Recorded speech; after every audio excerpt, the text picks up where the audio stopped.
Deputy secretary to governor அப்பெலட் அத்தாரிட்டிங்கிற முறையில் எனக்கு இங்க ஒரு என்கொயரிக்காக வர சொல்லியிருந்தாரு.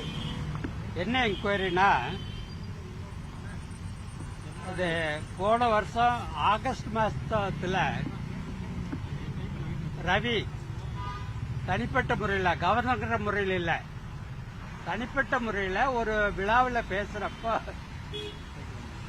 சனாதன தர்மம் தான் சிறந்த தர்மம், சனாதன தர்மத்தை தான் எல்லோரும் பின்பற்ற வேண்டும் அப்படின்னு பேசியிருந்தார்.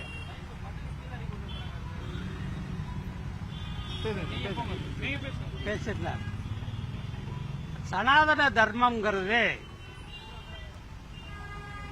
மனிதர்களுக்கு எதிரானது. அந்த தர்மத்தை யாரும் பின்பற்ற முடியாது. சனாதன தர்மத்தை பற்றி மனு தர்மத்தினுடைய மறு பதிப்பு தான் சனாதன தர்மம். மனு தர்மத்தில் என்ன சொல்லி இருக்கிறது என்று சொன்னால், கடவுள் பிரம்மா உலகத்தை படைத்தார்.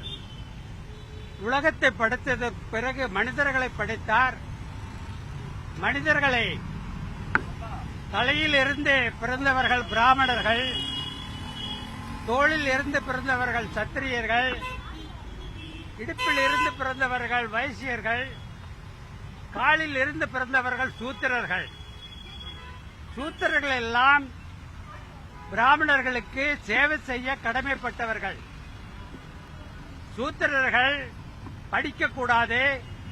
யாராவது படித்தால் அவர்களுடைய படிப்பதை கேட்டால் அவர்களுடைய காதில் ஈயத்தை காய்ச்சி ஊத்த வேண்டும் என்று மனு தர்மத்தில் கூறியுள்ளது. இன்னும் மனு தர்மத்தில் கூறியுள்ளது, சூத்திரர் என்பவன் பிராமணர்களுடைய வைப்பாட்டிக்கு பிறந்தவன் என்று எழுதப்பட்டுள்ளது.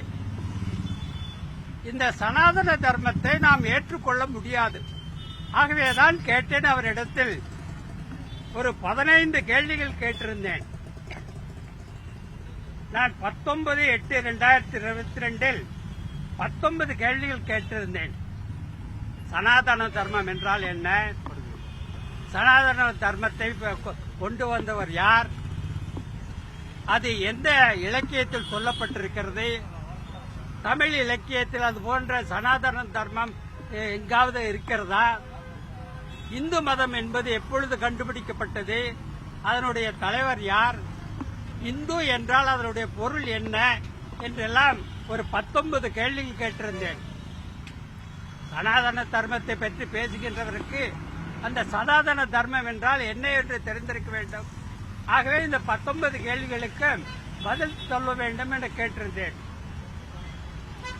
RTI act, right to information act, அந்த ரைட் டு இன்ஃபர்மேஷன் ஆக்டில் கேள்வி கேட்டால் யாராக இருந்தாலும் பதில் சொல்ல வேண்டும்.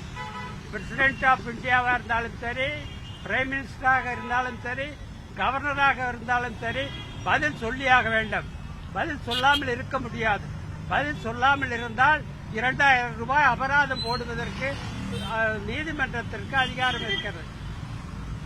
19/8 நான் கொடுத்த பதில் கேள்விக்கு 2 மாதம் பதில் சொல்லாமல் அந்த ஆள் என்ன பண்ணார்னாக்க, ரவி அந்த 20/10 2 மாசம் கழிச்சு அவருடைய செக்ரட்டேரியட்ல இருந்து இந்த இன்ஃபர்மேஷன் கவர்னருடைய செக்ரட்டேரியட்டில் இல்லை அப்படின்னு பதில் சொல்லியிருந்தாரு. கவர்னருடைய செக்ரட்டேரியட்ல இருந்து பதில் கேட்கல. பேசுறது யாரு? கவர்னருடைய செக்ரட்டேரியட் இல்ல, பேசுறது ரவி. கவர்னருங்கிற அத்தா இதுல பேசல. தனிப்பட்ட முறையில் RN ரவி ஒரு பங்கன்ல பேசுறப்ப பேசுறது. ஆகவே RN ரவிக்கு சனாதன தர்மத்தை பத்தி முழுமையாக தெரிஞ்சிருக்க வேணும். எனக்கு தெரியாதுன்னு சொல்லிட்டு, தெரியாம நான் பேசிட்டேன், யாரோ எழுதி கொடுத்தாங்க நான் பேசிட்டேன்னு சொல்லிட்டாங்க, அதோடு விட்டுருப்பேன். அது பதில் திருப்தி அல்லதுனால நான் அப்பீல் கொடுத்தேன்.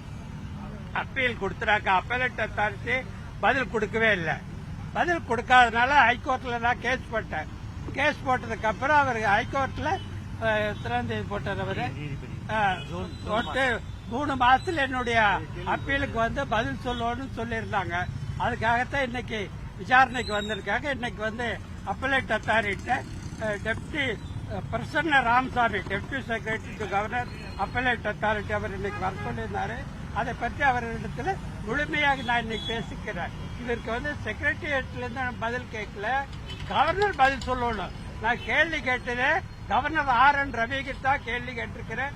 RN ரவி தான் எனக்கு பதில் சொல்லணும். 19 கேள்விக்கு பதில் சொல்ல வரைக்கும் நான் விடமாட்டேன், எனக்கு பதில் வேணும் அப்படின்னு சொல்லிட்டு வந்திருக்கிறேன். அவர் 2 வாரத்துல எனக்கு பதில் சொல்லுவதாக சொல்லியிருக்கார். ஐயா, நீதிமன்றம் என்ன சொன்னாங்க உங்ககிட்ட? நீதிமன்றம் என்ன சொன்னாங்க? நீதிமன்றத்தில் நான் போட்ட அப்பீலுக்கு 2 மாசத்துல 8 வாரத்துல விசாரணை பண்ணி என்னை நேரடியாக கேட்டு எனக்கு பதில் சொல்லணும்னு சொல்லியிருக்காங்க. அதனுடைய அடிப்படையில் தான் இன்னைக்கு கூப்பிட்டுருக்காங்க. செக்ரட்டரி என்ன சொன்னாரு, அது திருப்தியா இருந்தது அவங்களுக்கு அவரோட பதில்? செக்ரட்டரி நான் எல்லாத்தையும் அவர் ஒன்னும் பதில் சொல்லல. செக்ரட்டரி பிரசன்ன ராமசாமி எல்லாத்தையும் நான் படிச்சு பார்த்துட்டேன், உங்களுக்கு ஏதாச்சும் சொல்லணுமான்னு கேட்டாரு. அதுக்கு அதான் சொன்னேன். செக்ரட்டரியேட்ல நான் கேட்ட கேள்விக்கு பதில் இல்ல, RN ரவிட்ட கேட்டு எனக்கு பதில் சொல்லணும். அவரை சந்திக்க நீங்க ஏதாவது வாய்ப்பு கேட்டீங்களா? கவர்னர் நேர்ல சந்திச்சு கவர்னர் சந்திக்கிறதுக்கு நான் கேள்வி கேட்கல. கவர்னர் என்னுடைய இதுலதான் போட்ட மனுவில தான், ஹைகோர்ட்ல போட்ட மனுவில தான் சொல்லியிருந்தேன். நேருக்கு நேர் இருந்தால் பேசுறதுக்கு தயாரா இருந்தா நேருக்கு நேர் நான் வர்றேன். இடம் எந்த இடத்துல வர்றது, எந்த தேதியில வர்றதுன்னு நான் ஹைகோர்ட்ல போட்ட மனுவில தான் சொல்லியிருந்தேன். அதுக்கு அவருக்கு பதில் இது வரைக்கும் சொல்லல. என்ன பேசினார் ஐயா? சனாதனம் சம்பந்தமா என்ன வார்த்தைகள் அதுல பேசியிருக்காரு? எந்த இடத்துல பேசியிருக்காரு? அவர் பொதுக்கூட்டத்துல, நான் அந்த இடத்துல வந்து இப்ப அந்த டீட்டெயில் இப்ப இல்ல, பொதுக்கூட்டத்துல பேசுறப்ப அவர் சொன்னாரு, அது வந்து சனாதன தர்மம் தான் உலகத்திலேயே சிறந்த தர்மம். அந்த சனாதன தர்மத்தை எல்லோரும் பின்பற்றினால் வாழ்க்கையில யாருக்கும் ஏற்றத்தாழ்வு இருக்காது அப்படின்னு தான் அவர் பேசினார். அது மட்டும்தான் பத்திரிகையில வந்தது, செய்திகள்ல ஊடகங்கள்ல வந்தது. அதை வச்சுட்டு தான் நான் கேள்வி கேட்டேன்.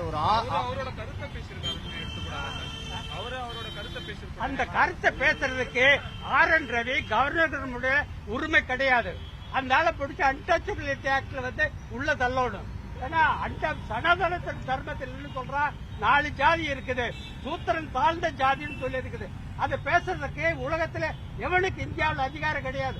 அன்டச்சபிள் ஆக்ட்ல அவனை பிடிச்சி உள்ள போடணும். ஆனா சர்க்கார் வந்து அவனை பிடிச்சி உள்ள போடுறதுக்கு யோசனை பண்ணிட்டு இருக்குது. அதுக்காக நான் கேட்டேன், விளக்கம் கேட்டேன். விளக்கம் கேட்டதுக்கு அப்புறம் விளக்கம் சொன்னார்னாக்கா, RN ரவி நேரடியா வந்து எனக்கு விளக்கம் சொன்னார்னாக்கா அவர் கிரிமினல் கோர்ட்ல கேஸ் போடுவேன்.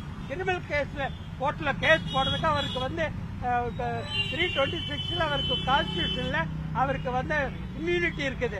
அதனாலதான் நான் யோசனை பண்ணிட்டு இருக்கேன். கிரிமினல் கோர்ட்டுக்கு போக முடியாது. எப்போ அவருடைய பதவி போகுதோ அடுத்த நிமிஷம் கிரிமினல் கோர்ட்ல போட்டு சைதாப்பேட்டை ஜெயில வச்சுதான் போறேன். யாரை பாத்தீங்க? என்ன சொன்னாங்க சார்? இன்னைக்கு நம்ம யாரை பார்த்தோம்? ஐயா ஐயா, இப்ப கவர்னர் இந்த மாதிரி விஷயத்துல பேசும்போது அடுத்த கட்டமா என்ன நடவடிக்கை எடுக்கப்படும்? நீதிமன்றம் இந்த விஷயத்துல எப்படி தலையிடும்? நீதிமன்றம் இந்த விஷயத்துல நான் கேட்ட கேள்விக்கு பதில் சொல்லணும் அப்படிங்கறது மட்டும்தான் நீதிமன்றம் சொல்லுது. அதுக்கு மேல போய் அவங்க எதுவும் சொல்ல முடியாது. நீதிமன்றத்துக்கு அதிகாரம் இல்ல.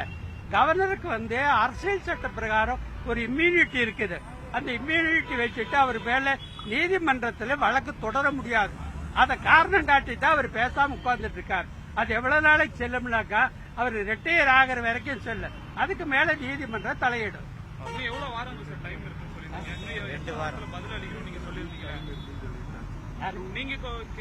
நீதிமன்றம் 8 வாரத்துல பதில் சொல்லி இருக்குது. 8 வாரம் முடிஞ்சது. அதனாலதான் பிரசன்ன ராமசாமி என்ன வர சொல்லி சொன்னாரு. இன்னைக்கு வந்து என்னென்ன சொல்லணுமோ அவர் புறான அவர்கிட்ட சொல்லி இருக்கிறேன். அவர் கவர்னர்கிட்ட பதில் கேட்டு எனக்கு சொல்லுவார். இது முழுவதும் அவர் பதில் கொடுக்கணும். நேரடியா அவர் கொடுக்கணும். நேரடியா RN ரவி தனிப்பட்ட முறையில எனக்கு பதில் கொடுக்கணும். அந்த பதிலுக்காக நான் எதிர்பார்த்துட்டு இருக்கேன். அந்த பதில் கிடைச்சதுக்கு அப்புறம் அடுத்த நடவடிக்கையில நான் ஈடுபடுவேன். உங்க பேரு என்னவா இருக்கீங்கன்னு சொல்லிருக்கீங்க? பேர் சொல்லிடுங்க. என்னுடைய பெயரா எஸ் துரைசாமி அட்வொகேட். நன்றி. 1970 இருந்து வக்கீலா இருக்கிறேன். ஓகே ஐயா, நன்றி. தேங்க்யூ.